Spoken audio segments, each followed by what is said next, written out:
بسم الله الرحمن الرحيم. السلام عليكم ورحمة الله وبركاته. إن الحمد لله نحمده ونستعينه ونستغفره ونعوذ بالله من شرور أنفسنا ومن سيئات أعمالنا. من يهده الله فلا مضل له ومن يضلل فلا هادي له. وأشهد أن لا إله إلا الله وحده لا شريك له. وأشهد أن محمدا عبده ورسوله. يا أيها الذين آمنوا اتقوا الله حق تقاته ولا تموتن إلا وأنتم مسلمون. يا أيها الناس اتقوا ربكم الذي خلقكم من نفس واحدة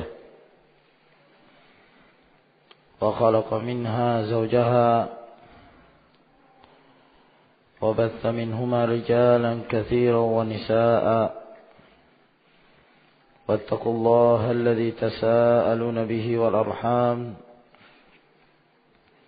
إن الله كان عليكم رقيبا. يا أيها الذين آمنوا اتقوا الله وقولوا قولا سديدا يصلح لكم أعمالكم ويغفر لكم ذنوبكم. ومن يطع الله ورسوله فقد فاز فوزا عظيما. أما بعد فإن أصدق الحديث كتاب الله عز وجل. وخير الهدي هدي محمد صلى الله عليه وعلى آله وسلم. وشر الأمور محدثاتها فإن كل محدثة بدعة وكل بدعة ضلالة وكل ضلالة في النار. معاشر المسلمين rahimakumullah. Kita lanjutkan kembali pembahasan kita dari pembacaan kitab At-Tibyan fi Adabi Hamalatil Quran. Dan pada malam hari ini insyaallah taala kita memasuki bab yang berikutnya, yaitu bab yang ketiga. Berkata Al-Hafidh Abu Zakaria Yahya bin Sharaf An-Nawawi rahimahullah ta'ala, Al-Bab Al-Thalith, bab yang ketiga, fi ikrami ahli al-Qur'ani wan nahyi an idha'ihim. Penjelasan tentang memuliakan ahlul Qur'an, orang-orang yang senantiasa mengamalkan, membaca dan mentadabburi dan mengamalkan kandungan-kandungan dari Al-Quranul Karim, dan larangan dari mengganggu mereka, larangan menyakiti mereka para ahlul Quran. Sebab ahlul Quran adalah mereka orang-orang yang menghidupkan Al-Quranul Karim, yang berusaha untuk mengamalkannya. Dan mereka adalah orang-orang yang senantiasa berpegang teguh dengan apa yang telah datang dari Rasulullah sallallahu alaihi wasallam. Sebab ahlul Quran bukanlah yang dimaksud mereka yang hanya menjadikan Al-Quran sebagai pedoman satu-satunya, lalu meninggalkan pengamalan dari sunnah Nabi sallallahu alaihi wasallam. Bukan itu yang dimaksud dengan ahlul Quran. Sebagaimana yang disangka oleh golongan ingkarus sunnah atau golongan Al-Quraniyun. Mereka-mereka yang hanya beramal dengan Al-Quran saja menurut persangkaan mereka bahwa yang menjadi hujjah hanya Al-Quranul Karim. Lalu mereka mengklaim bahwa mereka lah ahlul Quran, orang-orang yang berpegang dengan Al-Quran. Sehingga setiap majelis dan pengajian mereka yang dibahas Al-Quran, lalu kemudian mereka sendiri yang menafsirkan atau ditafsirkan oleh syekh tarekat mereka dengan sistem mangkul, dan tidak diperbolehkan keluar dari pemahaman guru-guru mereka. Yang demikian ini bukan dari ahlul Quran, sebab tidak dimungkinkan seseorang mengamalkan Al-Quran lalu meninggalkan sunnah Nabi Sallallahu Alaihi Wasallam. Orang-orang yang meninggalkan sunnah, orang-orang yang meninggalkan apa yang datang dari Nabi Sallallahu Alaihi Wasallam, pada hakikatnya dia tidak mengamalkan Al-Quranul Karim. Sebab Al-Quranul Karim memerintahkan kepada umat ini untuk menjadikan apa-apa yang datang dari Rasulullah Sallallahu Alaihi Wasallam sebagai pedoman mereka. Wa ma atakumur rasulu fakhudhuhu wa ma nahakum anhu fantahu. Apa yang Rasul datangkan kepada kalian maka hendaklah kalian mengambilnya. Dan apa yang Rasul cegah kalian darinya, fantahu, maka berhentilah kalian, jangan kalian melakukannya. Dan masih banyak lagi ayat-ayat Allah Subhanahu wa taala yang memerintahkan untuk mengikuti apa-apa yang dijelaskan oleh Rasulullah sallallahu alaihi wasallam. Sehingga yang dimaksud ahlul Quran adalah mereka yang mengamalkan Al-Quranul Karim dan yang mengamalkan sunnah Nabi sallallahu alaihi wa ala alihi wasallam. Oleh karena itu Rasulullah sallallahu alaihi wasallam di dalam hadis yang diriwayatkan oleh Ibnu Majah dan yang lainnya, beliau bersabda, "Ala inni utitul Qur'an wa mithlahu ma'ah." Ketahuilah, sesungguhnya aku diberikan Al-Quran dan yang semisal Al-Quran itu bersamanya, yaitu sunnah Nabi sallallahu alaihi wasallam. Maka ahlul Quran mereka adalah yang senantiasa menghidupkan Al-Quranul Karim. Mereka membacanya di rumah-rumah mereka. Mereka berusaha untuk mengkajinya dan mengamalkan dalam kehidupan mereka dengan meminta bantuan dari petunjuk dan bimbingan Rasulullah sallallahu alaihi wasallam melalui hadis-hadis beliau, dan dengan meminta bimbingan dari pemahaman para ulama salafus salih dari kalangan para sahabat, para tabi'in dan atba'ut tabi'in, yang mana mereka adalah orang-orang yang berada di generasi yang terbaik, dan mereka adalah orang yang terbaik dalam memahami Al-Quran dan hadis-hadis Nabi sallallahu alaihi wasallam. Maka terhadap mereka lah kita menghormati dan kita menjunjung tinggi, memuliakan kedudukan mereka, sebagaimana Allah Subhanahu wa taala telah memuliakan kedudukan mereka dengan gelar radhiyallahu anhum wa radu an. Qala Allah azza wa jalla, Allah Subhanahu wa taala berfirman dalam surah Al-Hajj ayat 32, "Wa may yu'azzim sya'airallahi fa innaha min taqwal qulub." Dan barang siapa yang memuliakan, mengagungkan syiar-syiar Allah. Syair itu jamak dari syairah. Yang dimaksud syairah atau syiar-syiar adalah tanda-tanda yang terdapat dalam agama ini secara zahir. Tanda-tanda agamanya mencakup tanda-tanda yang zahir dari agama ini. Termasuk diantaranya menunaikan ibadah haji. Termasuk diantaranya berkurban. Termasuk diantaranya al-adhan.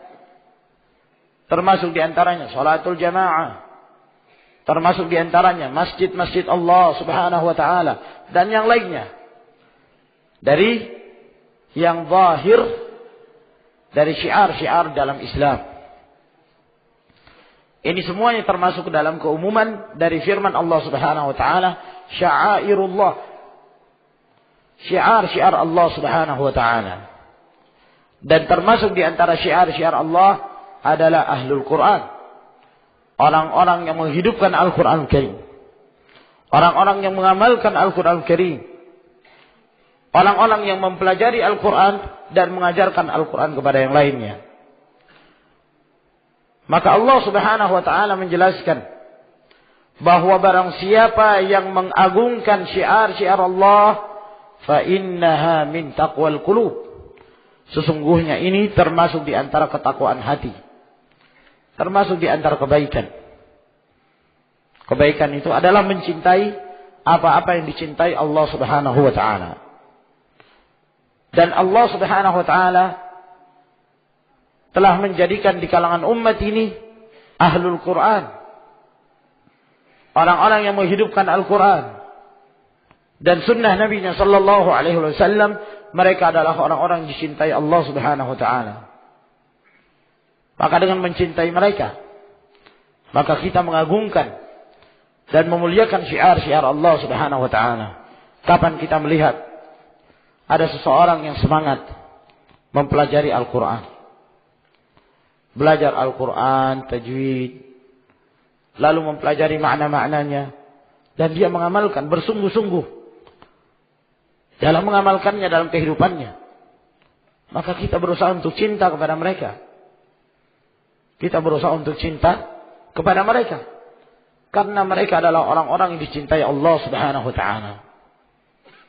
Mereka menghidupkannya, terkhusus pada zaman-zaman di mana banyak dari kalangan kaum muslimin telah meninggalkan Al-Quran Al-Karim, telah meninggalkan petunjuk Rasulullah sallallahu alaihi wa ala alihi wasallam. Maka hendaklah kita jadikan mereka sebagai saudara-saudara kita, sebagai ikhwanuna fillah, sebagai teman-teman kita, duduk bersama mereka. Sebab bukanlah satu hal yang merugi apabila seorang menjadikan ahlul Quran, orang-orang yang senantiasa menghidupkan Al-Quran dan Sunnah, sebagai teman mereka. Sebab itu akan mempengaruhi mereka dalam kehidupan, mengarahkan mereka kepada kebaikan, mengarahkan mereka kepada ketakwaan kepada Allah Subhanahu wa taala. Maka inilah yang dianjurkan oleh Rasulullah sallallahu alaihi wasallam dalam riwayat Al-Imam At-Tirmidzi dari hadis Abi Hurairah, al-mar'u ala dini khalilih, falyanzur ahadukum man yukhalil. Seseorang itu berdasarkan agama temannya, maka hendaklah salah seorang kalian memperhatikan dengan siapa dia berteman. Dengan siapa dia berteman, maka dia tidak akan jauh dari temannya itu. Wataknya dia, akhlaknya dia, sikap-sikapnya dia. Kalau temannya baik, insya Allah dia akan menjadi baik. Keburukan-keburukan yang ada pada dia, dia akan berusaha memperbaiki. Kenapa? Karena temannya orang-orang yang baik, orang-orang yang saleh dari kalangan Ahlus Sunnah wal Jamaah. Tapi kalau dia berteman dengan orang-orang yang jelek, yang akan merusak agamanya, waliyadzubillah, maka lama-kelamaan kebaikan yang ada pada dia akan meluntur, ya, sehingga dia merasa benci dengan ahlul khair. Justru dia merasa senang dengan orang-orang yang akan menjauhkan dia dari Al-Quran Al-Karim dan sunnah Nabi-Nya sallallahu alaihi wasallam. Maka memuliakan mereka termasuk di antara syiar, dan itu termasuk di antara ketakwaan hati. Wa qala Allah Ta'ala, dan Allah Subhanahu wa taala juga berfirman dalam surah Al-Hajj ayat 30. Wa man yu'azzim hurumatillahi fahuwa khairul lahu 'inda rabbih. Dan barang siapa yang memuliakan hurumatillah, ini sama ya dengan sya'air Allah. Hurumatillah adalah atau tanda-tanda dari agama Allah Subhanahu wa taala yang nampak, maka barang siapa yang memuliakannya, fahuwa khairul lahu 'inda rabbih, maka itu lebih baik baginya di sisi Allah Subhanahu wa taala. Wa qala ta'ala, dan Allah juga berfirman, wakhfid janahaka liman ittaba'aka minal mu'minin, dan rendahkanlah sayapmu. Maksudnya, dan hendaklah engkau bersikap lemah lembut, hendaklah engkau bersikap tawadhu dan cinta kepada liman ittaba'aka minal mu'minin, kepada orang-orang yang mengikutimu dari kalangan kaum mukminin.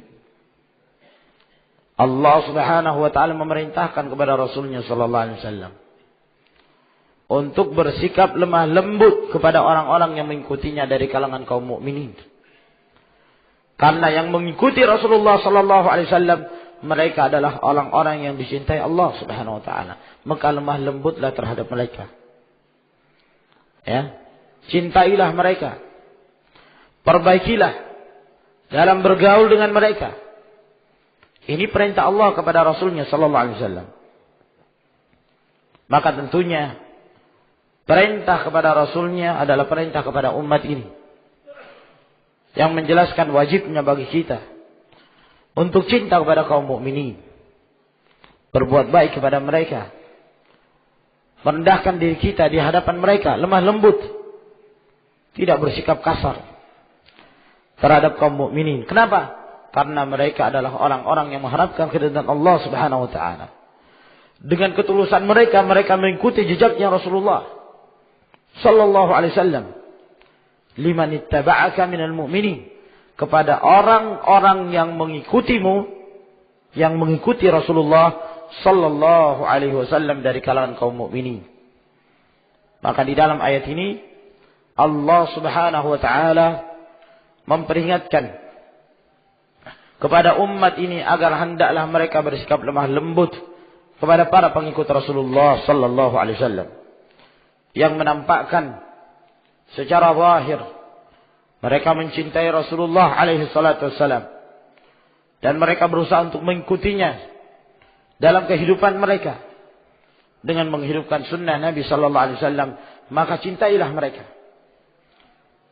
Dan ini adalah persaksian dari Allah bahwa mereka adalah mukminin. Liman ittaba'aka minal mu'minin, siapa yang mengikutimu wahai Rasul dari kalangan kaum mukminin. Ya. Berbeda dengan ahlul bid'ah. Ahlul bid'ah tidak mengikuti Rasulullah sallallahu alaihi wasallam. Mereka tidak berada di atas jejaknya Rasulullah alaihi salatu wassalam, sehingga tidak termasuk dalam ayat Allah Subhanahu wa taala ini.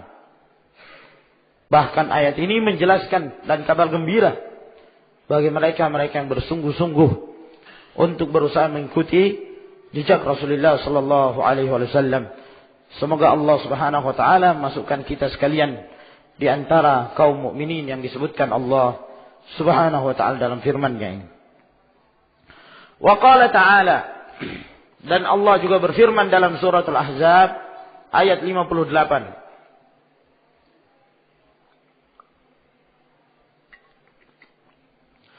وَالَّذِينَ يُؤْذُونَ الْمُؤْمِنِينَ وَالْمُؤْمِنَاتِ بِغَيْرِ مَا اكْتَسَبُوا فَقَدِ احْتَمَلُوا بُهْتَانًا وَإِثْمًا مُبِينًا.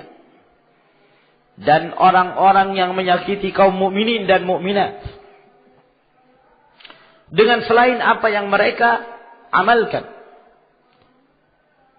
ya, mereka tidak bersalah, akan tetapi justru orang-orang tersebut menyakiti kaum mukminin dan mukminat. Nah, menuduhkan dengan berbagai macam tuduhan-tuduhan kepada kaum mukminin dan mukminat.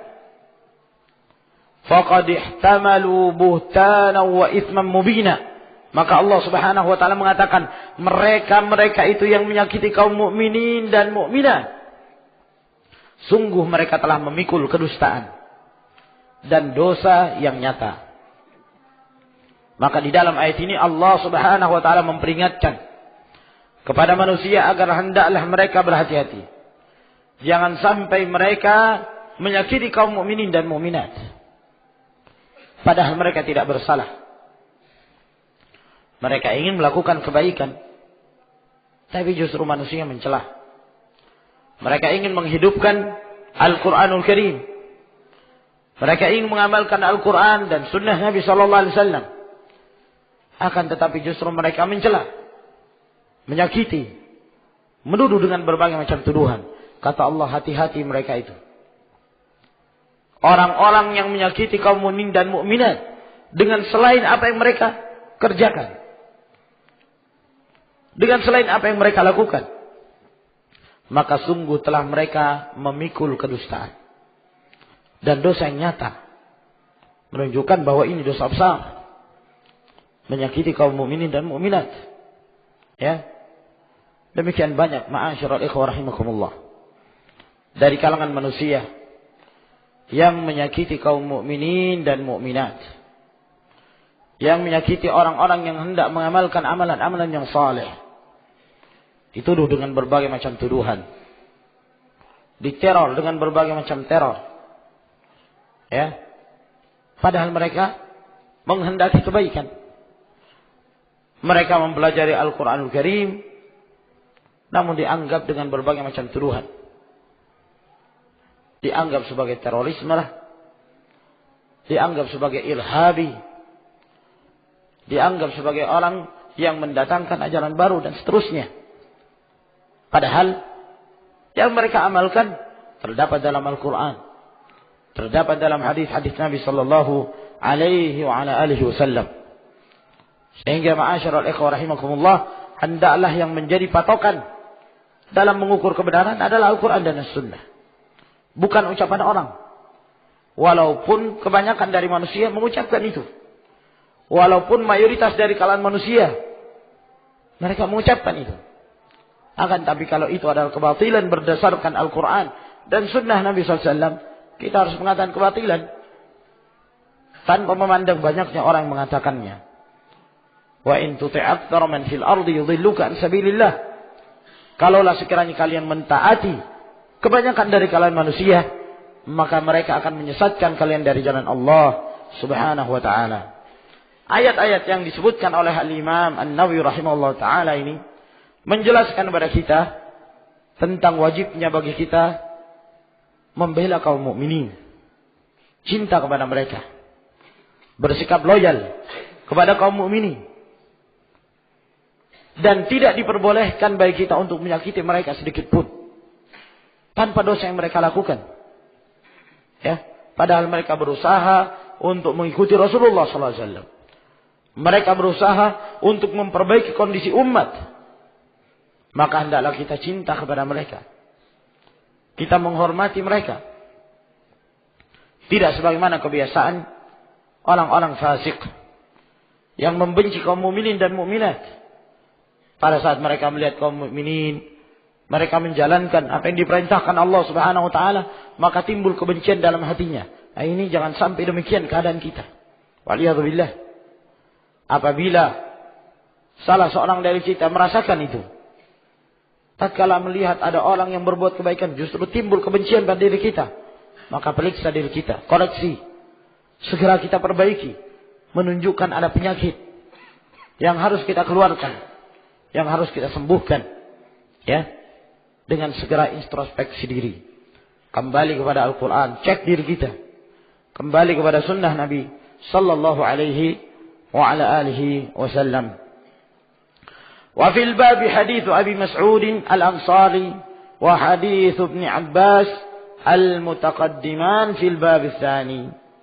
Dan dalam permasalahan ini telah disebutkan terdahulu hadis Abu Mas'ud Al-Ansari dan hadis Ibnu Abbas yang telah disebutkan dalam bab yang kedua.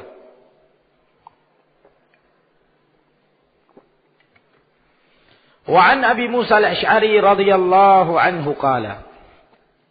Dan dari Abu Musa Al-Asy'ari radhiyallahu ta'ala anhu berkata, qala Rasulullah sallallahu alaihi wa alihi wasallam, Telah bersabda Rasulullah sallallahu alaihi wasallam, "Inna min ijlalillahi ta'ala." Sesungguhnya di antara bentuk penghormatan kita, pengagungan kita kepada Allah Subhanahu wa taala, ikram dzsyaibatil muslim. Menghormati orang tua yang muslim. Memuliakan mereka. Laisa minna man lam yuwaqqir kabirana wa yarham saghirana, kata Nabi sallallahu alaihi wasallam. Bukan termasuk golongan kami orang-orang yang tidak menghormati orang tua dan tidak mengasihi, menyayangi anak kecil. Nah, wajib kita mendudukkan mereka. Mendudukkan manusia pada kedudukan mereka. Orang tua pada tempatnya terkhusus. Dalam hal ini adalah kedua orang tua kita masing-masing. Wawasainal insana biwalidayhi husna. Kami telah wasiatkan kepada manusia agar mereka berbuat baik dengan sebaik-baiknya kepada kedua orang tua mereka. Atau secara umum, orang yang lebih tua dari kita. Orang yang lebih tua. Wajib bagi kita untuk menghormati mereka. Ya, merendahkan diri. Tidak bersikap kasar. Dan ini termasuk di antara akhlak Islam yang mulia. Kebanyakan ya, terkhusus anak-anak di zaman sekarang tidak punya rasa hormat kepada orang tua. Ya. Tidak punya rasa hormat. Memandang enteng orang lebih tua. Merendahkan kedudukan mereka. Dan ini bukan dari akhlak Islam. Rasulullah sallallahu alaihi wasallam mengajarkan kepada kita untuk memuliakan orang yang lebih tua dari kita. Bahkan kata Nabi alaihi wasallam, min ijlalillah. Salah satu bentuk kita mengagungkan Allah Subhanahu wa taala adalah memuliakan mereka, menghormati. Wa hamilal Qur'ani ghairal ghali fihi wal jafi anhu. Dan juga termasuk di antara mengagungkan Allah Subhanahu wa taala adalah memuliakan orang-orang yang membawa Al-Qur'anul Karim. Memuliakan mereka, orang-orang yang membawa, membaca Al-Quran, mengamalkan Al-Quranul Karim dalam kehidupannya. Ghairal ghali fihi wal jafi anhu, yaitu mereka-mereka yang tidak melampaui batas dan tidak pula bersikap jafa sampai meninggalkan Al-Quran. Ini mereka yang bersikap tengah-tengah. Tidak bersikap ekstrim, karena bersikap ekstrim melampaui batas. Tidak juga bersikap meremehkan sampai meninggalkan Al-Quran Al-Karim. Dan meninggalkan Ahlul Quran. Tidak demikian. Tapi tengah-tengah. Kita hormati mereka. Namun kita tidak berlebih-lebihan. Mendudukkan mereka pada kedudukannya. Karena mereka adalah hamilul Quran. Maka kita hormati mereka. Jangan kita menyakiti mereka. Tapi juga kita tidak berlebih-lebihan. Ya, menganggapnya sebagai manusia yang tidak pernah salah. Nah, ini tidak benar. Ya. Kita menghormati karena Allah dan Rasulnya menganjurkan kita untuk menghormati mereka. Mereka adalah aulia Allah. Kaum mukminin seluruhnya adalah wali-wali Allah Subhanahu wa taala. Dan kita wajib untuk menghormati mereka. Namun kita tidak mengangkat kepada derajat yang melampaui batas. Ya, menganggapnya maksum, tidak demikian. Mereka adalah manusia biasa. Ya. Begitulah keadaan kita terhadap kaum mukminin. Semakin mereka itu dekat kepada Allah Subhanahu wa taala, maka semakin besar rasa loyal kita, rasa cinta kita kepada kaum mukminin. Semakin mereka itu jauh dari agama Allah, semakin mereka melakukan perbuatan kemaksiatan, semakin mereka menyimpang, maka semakin besar pula kebencian kita terhadap mereka. Jadi tergantung semakin dekat atau semakin jauhnya mereka dari Islam. Semakin dekat mereka kepada Islam, semakin cinta kita. Oleh karena itu di antara kaum mukminin ada di antara mereka yang wajib kita mencintai mereka 100%. Kecintaan murni. Tidak boleh ada kebencian sedikit pun. Yaitu karangan para nabi dan rasul. Kita tidak boleh benci kepada mereka sedikit pun. Demikian pula kepada para sahabat ridwanullahi alaihim ajma'in. Ya. Kepada siddiqun, asyuhada. Wajib bagi kita cinta kepada mereka. Tanpa ada kebencian sedikit pun. Kecintaan yang tulus, murni, 100%. Di antara kaum mukminin ada yang kita cinta dari satu sisi, ada juga kebencian dari sisi yang lain. Ya, yaitu mereka-mereka dari kalangan kaum mukminin yang memiliki penyimpangan, yang terjatuh dalam perbuatan kemaksiatan. Ya. Maka semakin dekat mereka kepada Islam, semakin taat mereka kepada Allah Subhanahu wa taala, maka semakin besar rasa cinta kita kepada Dia. Ya. Semakin jauh mereka dari Islam, semakin mereka berbuat bid'ah atau kemaksiatan, maka semakin besar kebencian kita. Namun selama mereka muslim, harus tetap ada perasaan cinta. Selama mereka muslim, harus tetap ada perasaan loyal kita dengan keislamannya tersebut. Wa ikramati sultan al-muqsit. Demikian pula termasuk di antara bentuk pengagungan kita kepada Allah adalah menghormati, memuliakan penguasa yang adil. This sultan, yang memiliki kekuasaan, yakni penguasa yang adil, pemerintah. Sebab apabila penguasa tersebut adil, subhanallah, itu merupakan tanda Allah Subhanahu wa taala memberikan barakah kepada negeri itu, memberikan kemakmuran. Dengan keadilan sultan, maka akan sejahtera masyarakat.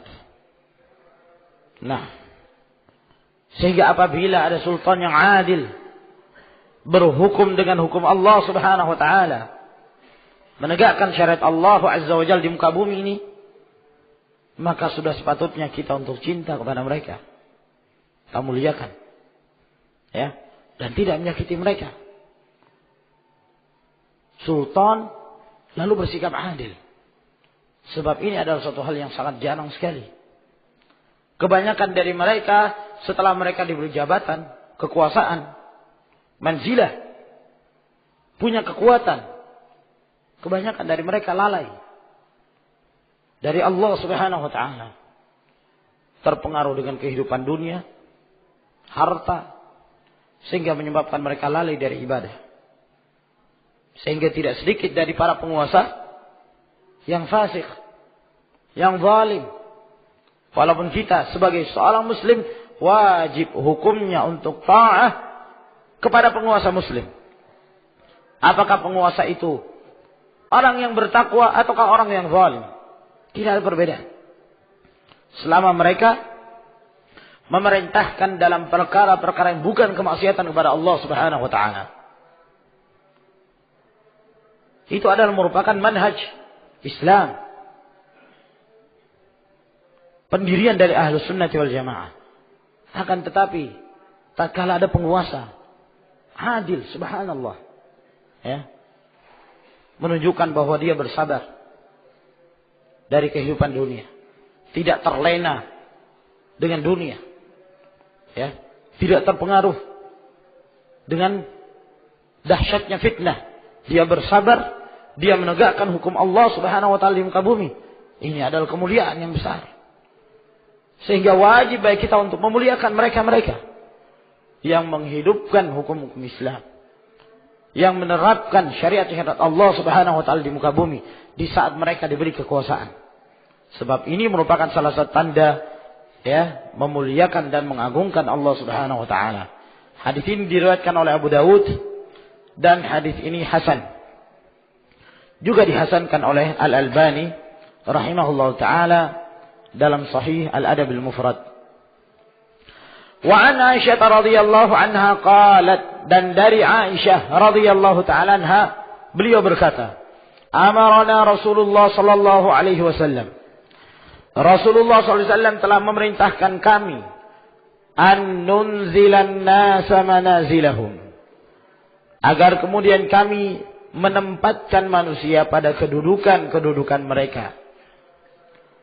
Rawahu Abu Dawud fi sunanih. Hadis ini diriwayatkan oleh Abu Dawud dalam sunannya dan Al-Bazzar dalam musnadnya. Al-Hakim Abu Abdullah berkata dalam Ulumul Hadis, hadis ini adalah hadis yang sahih. Namun hadis ini terjadi kelemahan. Ada sanad yang terputus.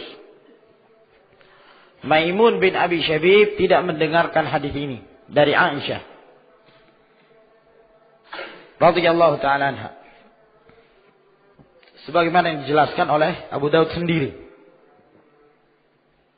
Akan tetapi makna dari hadis ini benar, dikuatkan dengan riwayat-riwayat yang lainnya, bahwa wajib bagi kita mendudukkan manusia pada kedudukannya. Ya, Ahlul Quran kita dudukkan. Orang-orang yang kafir kita klasifikasikan. Ada orang kafir yang harbi, yang wajib untuk diperangi. Ada orang-orang kafir yang mu'ahad, zimmi, musta'min. Ya. Demikian pula jenis-jenis manusia yang lainnya. Kita dudukkan sesuai dengan Allah Subhanahu wa taala dan Rasulnya mendudukkan mereka dalam syariah. Nah, telah disebutkan tadi ya, hamilul Quran, orang-orang yang mengamalkan Al-Quran Karim. Wajib bagi kita memuliakan mereka. Orang-orang tua, kaum muslimin, kita muliakan mereka. Para penguasa yang adil, kita tempatkan mereka pada kedudukan yang Allah Subhanahu wa taala dan Rasulnya tempatkan. Wa an Jabir bin Abdullah radhiyallahu anhuma, dan dari Jabir bin Abdullah radhiyallahu taala anhuma, anna an-nabiy sallallahu alaihi wasallam, bahwa Nabi sallallahu alaihi wasallam kana yajma'u bainar rajulaini min qatla Uhudin. Adalah Nabi sallallahu alaihi wasallam mengumpulkan antara dua orang dari orang-orang yang terbunuh dalam perang Uhud. Jadi setelah terjadinya peristiwa perang Uhud, puluhan dari para sahabat meninggal. Mayat-mayat mereka tergeletak di daerah Uhud. Setelah selesai perang, maka para sahabat pun mengumpulkan mayat-mayat mereka radhiyallahu ta'ala anhum. Orang-orang yang syahid dalam perang Uhud.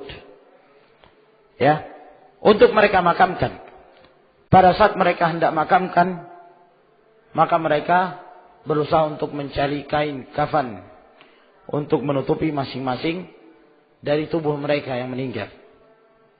Disebabkan karena tidak cukupnya kain kafan pada saat itu, sehingga bagian satu orang itu dipotong menjadi dua. Ya, bagian satu orang dipotong menjadi dua, lalu kemudian dibungkus masing-masing dari mereka yang telah meninggal. Yang nampak ya dari tubuhnya, mungkin kalau masih nampak bagian kakinya, maka ditutupi dengan al-idkhir, ya, rumput kering yang digunakan untuk menutupi tubuh mereka yang telah meninggal. Nah, disebutkan dalam riwayat ini bahwa Nabi SAW mengumpulkan antara dua orang dari orang-orang yang terbunuh dalam perang Uhud. Karena saking banyaknya mereka yang meninggal, maka terkadang satu lubang, ya, dikuburkan ada 2 orang, 3 orang. Nah, dalam satu lubang. Nah, sehingga ketika Nabi SAW mengumpulkan mereka, pada saat mereka hendak dimasukkan ke dalam liang lahat, Thumma yaqulu, maka Rasulullah SAW melihat. Ya, di antara mereka yang meninggal. Maka Rasulullah SAW mengatakan, ayyuhuma aktsaru akhdhan lil Quran. Yang mana di antara dua orang ini yang paling banyak hafal Qurannya? Yang paling banyak dia mengambil Al-Quran. Yang mana di antara dua orang? Fa in usyira ila ahadihima, kalau diisyaratkan bahwa si fulan ini yang paling banyak hafalan Al-Qurannya, yang paling banyak mengambil ayat-ayat Al-Quran, qaddamahu fil lahdi, maka Rasulullah SAW lebih mendahulukan dia dimasukkan ke dalam liang lahat. Ya. Sampai meninggalnya pun masih dimuliakan. Subhanallah. Karena hafalan Al-Qurannya. Dilihat siapa yang paling banyak, maka dimasukkan terlebih dahulu sebagai bentuk kemuliaan kepada dia. Kemudian orang yang berikutnya. Rawahul Bukhari, hadis ini diriwayatkan oleh Imam Al-Bukhari. Maka di dalam hadis ini menjelaskan bahwa ahlul Quran dimuliakan oleh Allah Subhanahu wa taala di dunia pada saat dia akan meninggal. Bahkan pada saat dia akan dimasukkan ke dalam liang lahat. Apabila di sana ada beberapa orang yang meninggal, maka didahulukan orang yang ahlul Quran, yang paling banyak hafalan Al-Qurannya dibandingkan yang lain. Ya. Di alam barzakh dimuliakan, terlebih ketika dia telah menghadap Allah Subhanahu wa taala, diperintahkan untuk terus naik ke dalam surga. Tingkatan-tingkatan surga terus diperintahkan dia untuk menaikinya. Ya, tergantung sampai di mana dia membaca Al-Quranul Karim. Subhanallah. Wa an Abi Hurairah radhiyallahu anhu, anin Nabi sallallahu alaihi wasallam. Dan dari Abu Hurairah radhiyallahu taala anhu, dari Nabi sallallahu alaihi wasallam, Inna Allah azza wa jalla qala, sesungguhnya Allah Subhanahu wa taala berfirman, hadis qudsi, Man adza li waliyan faqad adzantuhu bil harbi. Barang siapa yang menyakiti waliku, maka sungguh aku telah mengumumkan padanya untuk diperangi. Rawahul Bukhari, hadis ini diriwayatkan oleh Al-Imam Al-Bukhari rahimahullah. Maka ini peringatan keras dari Allah Subhanahu wa taala untuk tidak menyakiti wali-wali Allah Subhanahu wa taala. Tidak menyakiti mereka. Siapa yang menyakiti wali Allah, maka Allah lah yang akan menjadi lawannya. Kalau Allah yang menjadi lawannya, siapa yang mampu mengalahkan Allah Subhanahu wa taala? Akan menjadi hina dia di dunia dan di akhirat. Allah telah mengumumkan kepada orang-orang yang menyakiti aulia Allah dengan peperangan. Namun siapa yang dimaksud wali di sini? Allah Subhanahu wa taala menjelaskan, Ala inna awliya Allahi la khawfun alaihim wa la hum yahzanun. Alladzina amanu wa kanu yattaqun. Ketahuilah sesungguhnya wali-wali Allah itu pada saat mereka meninggal tidak ada kekhawatiran atas mereka dan mereka tidak bersedih. Siapa mereka itu yang disebut sebagai wali-wali Allah? Alladzina amanu wa kanu yattaqun. Orang-orang yang beriman dan bertakwa kepada Allah Subhanahu wa taala. Yang beriman dan bertakwa. Oleh karena itu kata Syekhul Islam Ibn Taimiyah rahimahullah, kullu taqiyyin waliullah. Setiap yang namanya orang itu bertakwa kepada Allah Subhanahu wa taala, maka dia adalah wali Allah. Ya. Bukan tanda-tanda waliullah adalah orang yang bisa berjalan di atas air, bukan.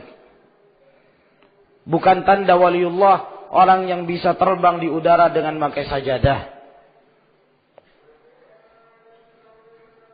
Bukan waliullah itu. Bukan tanda waliullah orang yang sedang duduk di rumahnya lalu dia ngakunya bahwa dia sedang tawaf di Ka'bah. Itu dusta. Nah, gak mungkin jasad orang itu ada dua. Nah, gak mungkin. Mungkin salah satu jasad dia, yang satunya syaitan yang menyerupai dia. Nah, bukan tanda waliullah, ya, ketika orang-orang mendatangi dia, ataukah para pejabat datang kepada dia minta barokah, ya.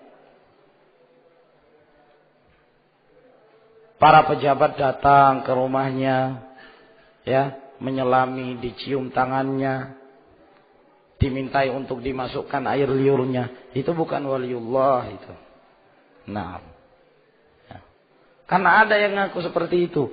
Tanda waliullah itu, kata dia, ketika banyak para pejabat datang kepada dia. Nah, ya. Ya memang yang ngomong ini ngakunya juga sebagai waliullah. Nah, dan memang banyak pejabat yang datang pada dia.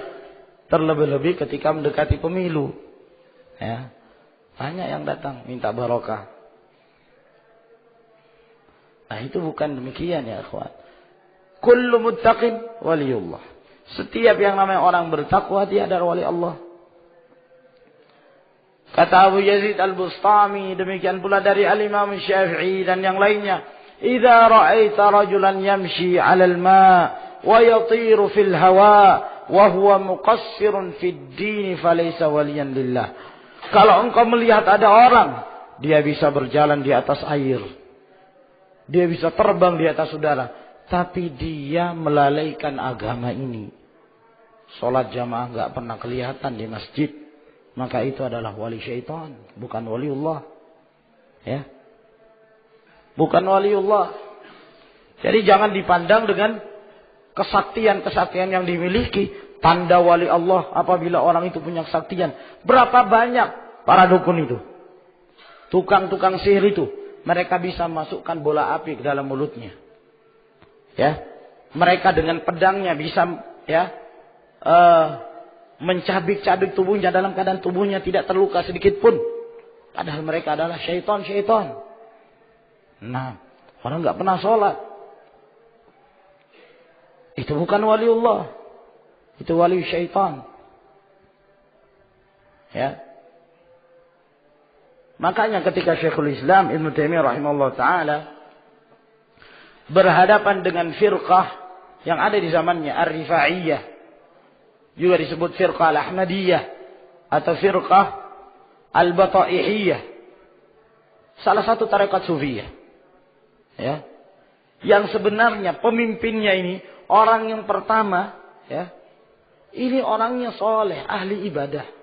Ar-Rifa'i ini yang dinisbahkan padanya tarekat tersebut orangnya baik, soleh, zuhud, tapi kemudian para pengikutnya ini, ya, mempelajari macam-macam. Meninggal Ar-Rifa'i, mereka menisbahkan kepada Ar-Rifa'i ini. Tapi mereka berlebihan. Sampai mempelajari ilmu-ilmu kesaktian. Nah, sampai mereka mampu, ya, membakar tubuh mereka dalam keadaan mereka tidak terbakar sama sekali. Tapi sudah dipakai macam-macam, ya. Mereka pakai minyak, namanya minyak kodok. Entah apa dari kodok beneran atau wallahu a'lam. Nah, pakai minyak kodok. Ya. Terus pakai campuran apa? Ya. Setelah itu mereka bakar tubuh mereka. Tidak mengapa. Tidak terbakar. Lalu mereka menganggap bahwa diri mereka sakti. Dan mencela Syekhul Islam Ibnu Taimiyah rahimahullah ta'ala. Dan menantang Syekhul Islam. Ya, kata Syekhul Islam Taimiyah rahimahullah, saya tantang mereka. Ya, mari kita sama-sama masuk ke dalam api. Saya tantang kalian. Tapi dengan syarat. Sebelum kita masuk ke dalam api, maka kita harus membersihkan tubuh kita terlebih dahulu. Ya. Di air, kita masuk ke kolam. Lalu kita bersihkan tubuh kita. Agar tidak lagi ada yang melengket dari minyak dan macam-macam. Lalu setelah itu kita sama-sama memasukkan diri kita. Siapa di antara kita yang diselamatkan Allah Subhanahu wa taala? Takut juga mereka. Ya, mereka tidak berani menerima tantangan Syekhul Islam Ibnu Taimiyah rahimahullah taala. Orang-orang mengatakan, tapi mereka sakti, ya. Mereka tidak termakan api tubuhnya. Kata Syekhul Islam Taimiyah rahimahullah taala, yang mana lebih sakti dibandingkan Dajjal? Dajjal cukup dia mengatakan, amtiri, turun hujan, hujan turun. Iya kan? Nah, kalau Dajjal mengatakan, tahan, hentikan hujan, berhenti hujan itu. Lebih sakti mana dibandingkan Dajjal? Dalam keadaan demikian, Dajjal pun, ya namanya Dajjal ya, ma'ruf. Nah, syaitan. Ya. Walhasil tidak bisa dijadikan itu sebagai patokan. Nah, sekarang ini lagi rame-rame. Ada orang dianggap sakti dari mana, ikhwan? Dari India. Iya. Siapa namanya? Satya Baba. Nah, katanya, wallahu a'lam, katanya ya, bisa menurunkan hujan. Ya sama dengan Dajjal, biasalah yang seperti itu. Ya. Ya. Walhasil itu tidak bisa dijadikan sebagai patokan. Ya. Sehingga harus dikembalikan kepada apakah dia orang yang mengamalkan agama Allah Subhanahu wa taala atau tidak. Kalau tidak, kesaktian apapun itu menunjukkan bahwa dia telah bekerja sama dengan para syaitan untuk menyesatkan umat ini dari jalan Allah Subhanahu wa taala. Wa thabata fi sahihaini anhu sallallahu alaihi wasallam annahu qala, dan telah sahih dalam riwayat Bukhari dan Muslim dari Nabi sallallahu alaihi wasallam bahwa beliau bersabda, "Man shalla subha, barang siapa yang salat subuh, fahuwa fi dhimmatillahi ta'ala, maka dia berada dalam tanggungan dan dalam keamanan Allah Subhanahu wa taala. Fala yatlubannakumullahu bi syai'in min dhimmatih, maka jangan sampai Allah menuntut kalian dengan sesuatu dari tanggungannya." Menunjukkan keutamaan orang yang senantiasa melaksanakan sholat subuh secara berjamaah. Ya, bahwa Allah akan menjamin dia, Allah akan memberikan keamanan dia, sehingga ketika ada orang-orang yang akan menyakiti si fulan ini yang senantiasa sholat subuh, yang menunjukkan tanda keimanan dia, ada yang menyakitinya, maka Allah Subhanahu wa taala akan marah terhadapnya.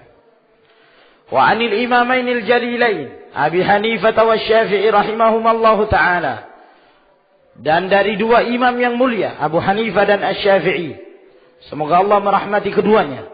Qala, keduanya mengatakan, illam yakunil ulama'u awliya Allah falaysa lillahi waliyun.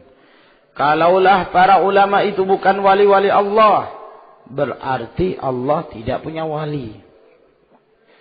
Maksudnya tidak ada yang lain. Para ulama itulah wali-wali Allah Subhanahu wa taala. Karena para ulama mereka lah orang-orang yang takut kepada Allah. Innama yakhshallaha min ibadihil ulama. Qala al-Imam al-Hafiz Abu al-Qasim Ibnu Asakir rahimahullah. Berkata al-Imam al-Hafiz Abu al-Qasim Ibnu Asakir rahimahullah, "I'lam ya akhi, ketahuilah wahai saudaraku, waffaqana Allah wa iyyaka limardati." Semoga Allah memberikan taufik kepada kami dan kepadamu untuk mendapatkan keridhaannya. Wa ja'alana mimman yakhshahu wa yattaqihi haqqa tuqatih.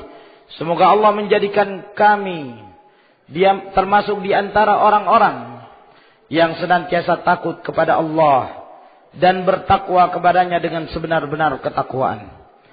Lalu beliau mengatakan, ketahuilah anna luhumal ulama'i masmumah, ketahuilah bahwa sesungguhnya daging-dagingnya para ulama itu beracun. Daging para ulama beracun. Ya, maksud beliau, jangan sampai kita menyakiti para ulama. Secara umum kaum mukminin, kaum muslimin, kita tidak boleh menyakiti mereka. Tidak boleh membicarakan aib mereka. Membicarakan aib sesama muslim adalah ghibah. Dan ghibah, ya, disebutkan oleh Allah Subhanahu wa taala dalam Al-Qur'anul Karim bahwa orang yang menghibah saudaranya muslim sama kedudukannya bahwa dia memakan daging saudaranya. Ayuhibbu ahadukum ayyakula lahma akhihi maitan fakarihtumu.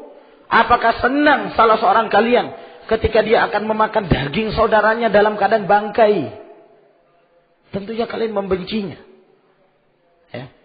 Maka Allah Subhanahu wa taala menyamakan, kalau kalian menjelek-jelekkan saudara kalian muslim tanpa hak, maka berarti kalian makan dagingnya. Ya. Nah, itu dagingnya kaum muslimin, hukumnya haram untuk kita makan. Apalagi dagingnya para ulama, bukan saja haram, beracun. Ya. Kalau kamu menyakiti para ulama, mencerca para ulama, merendahkan kedudukan mereka, menuduh mereka dengan tuduhan yang macam-macam, maka itu sama dengan kamu memakan daging mereka yang beracun itu. Ya, ini membinasakan kamu sendiri. Sangat berbahaya. Merendahkan kedudukan mereka. Sebab para ulama, mereka adalah para pewarisnya Nabi Sallallahu Alaihi Wasallam. Mereka lah yang meneruskan apa yang datang dari Nabi Sallallahu Alaihi Wasallam berupa risalah untuk disampaikan pada umat ini. Mereka lah perantara. Sehingga wajib bagi kita untuk memuliakan mereka. Menghormati mereka. Tidak menyakiti mereka. Para ulama itu adalah para mujahidin. Orang-orang yang berjihad di jalan Allah Subhanahu wa taala. Menghabiskan umurnya dalam kehidupan ini. Untuk membela agama Allah Subhanahu wa ta'ala. Maka jika ada orang yang menyakiti mereka, maka sungguh dia telah berbuat keburukan yang akan memudaratkan dirinya sendiri. Ya. Oleh karena itu, di antara prinsip ahli sunnah wal jamaah, bahwa wajib bagi kita menghormati para ulama, memuliakan mereka, ya, menjauhkan diri dari menyebutkan gelar-gelar yang buruk yang disandarkan kepada para ulama tersebut. Tidak sebagaimana sebagian mereka yang tidak punya rasa hormat, yang merendahkan kedudukan para ulama, ya, yang menganggap bahwa para ulama itu, ya, adalah antek-antek pemerintah misalnya, atau para ulama itu taunya hanya duduk saja, ya, hanya duduk di rumahnya saja, ya, tidak pernah berjihad. Subhanallah. Apakah mereka tidak tahu duduknya para ulama di rumah-rumah mereka itu adalah jihad di jalan Allah Subhanahu wa taala? Syekh Abdul Aziz bin Baz, walaupun beliau belum pernah ke Indonesia, tapi ilmunya terasakan oleh semua. Ya. Mereka yang mempelajari Ahlus Sunnah wal Jamaah mengetahui siapa Syekh bin Baz, mengambil ilmu dari beliau. Ya. Padahal beliau di sana. Beliau tinggal di rumahnya. Tidak memungkinkan beliau untuk berangkat dari satu negeri ke negeri yang lain disebabkan karena beliau buta. Tapi subhanallah, ilmu beliau tersebar. Demikian pula Syekh Al-Albani rahimahullah. Ya. Begitulah para ulama. Mereka berjihad dengan ilmu.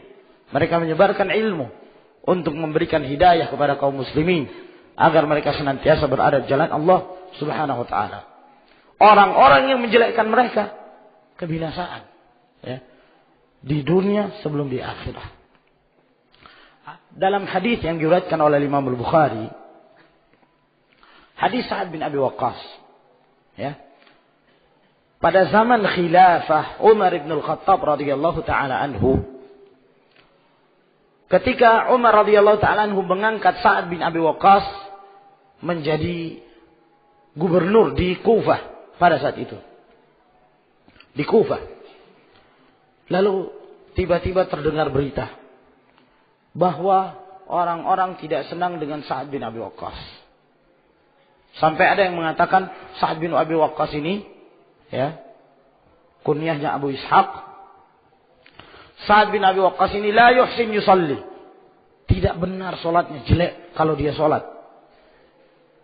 Berita ini sampai kepada Umar radhiyallahu ta'ala. Sehingga Umar pun memandang Sa'ad bin Abi Waqqas digantikan oleh Ammar bin Yasir radhiyallahu ta'ala. Ketika digantikan, maka Ammar bin Yasir pun hendak meneliti. Kenapa sih orang-orang tidak senang dengan Sa'ad bin Abi Waqqas? Siapa yang tidak senang itu? Sumbernya siapa? Lalu kemudian sebelum dia mengecek, Ammar bin Yasir pun bertanya kepada Sa'ad bin Abi Waqqas, wahai Abu Ishaq, ya, kenapa orang-orang membenci kamu? Dan mereka mengatakan engkau tidak benar dalam mengerjakan sholat. Tidak baik sholatmu. Kata Sa'ad bin Abi Waqqas, demi Allah, sesungguhnya aku sholat memimpin mereka.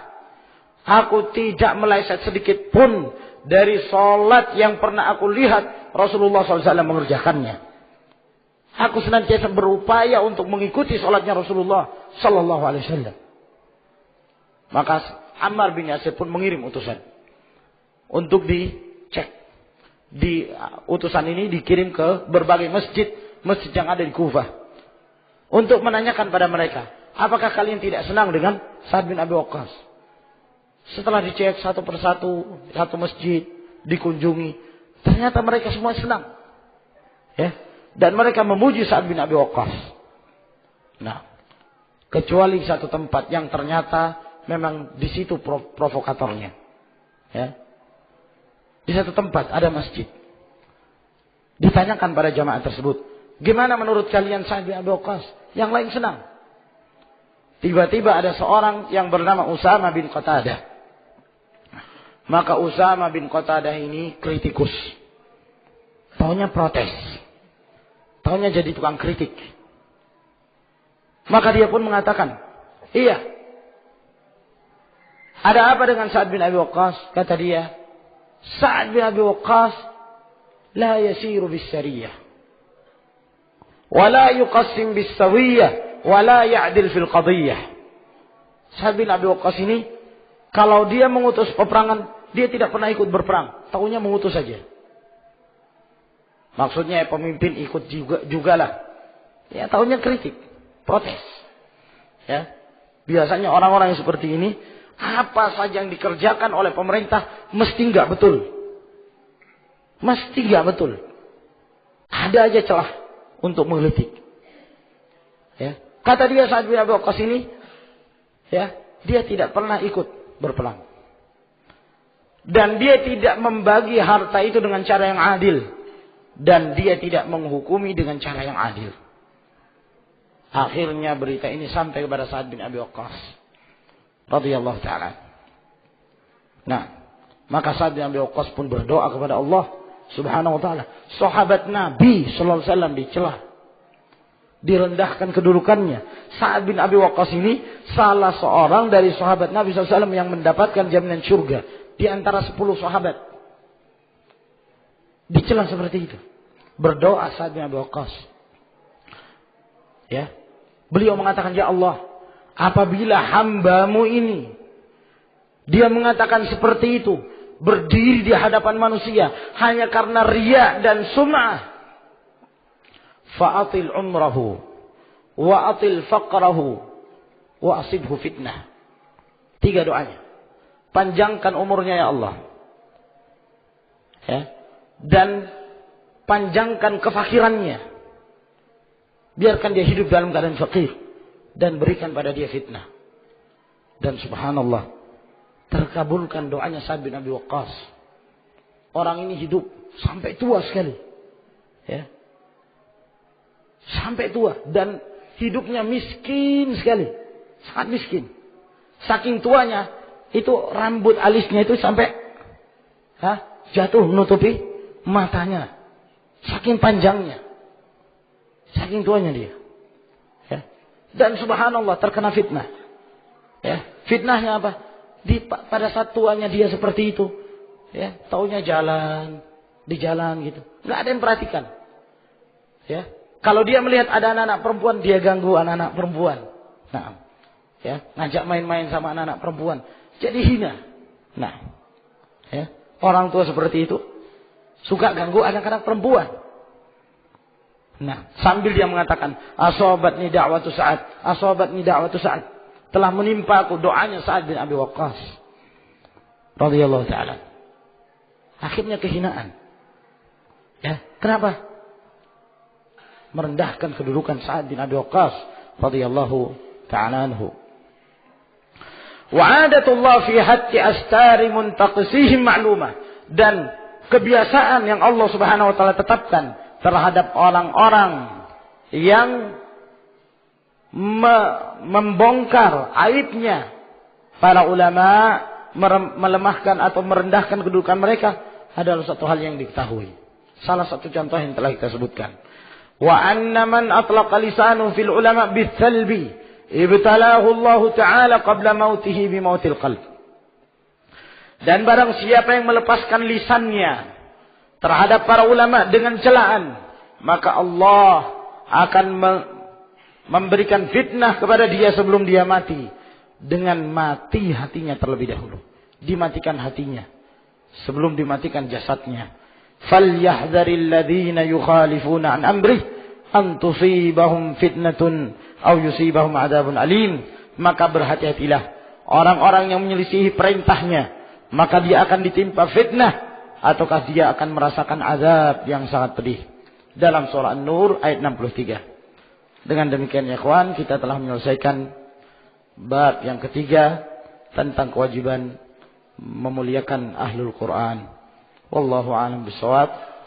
Wa akhiru da'wana alhamdulillahi rabbil alamin. Ada pertanyaan satu. Sehubungan penjelasan kemarin malam tentang tidak bolehnya seorang membaca Al-Quran ketika sujud.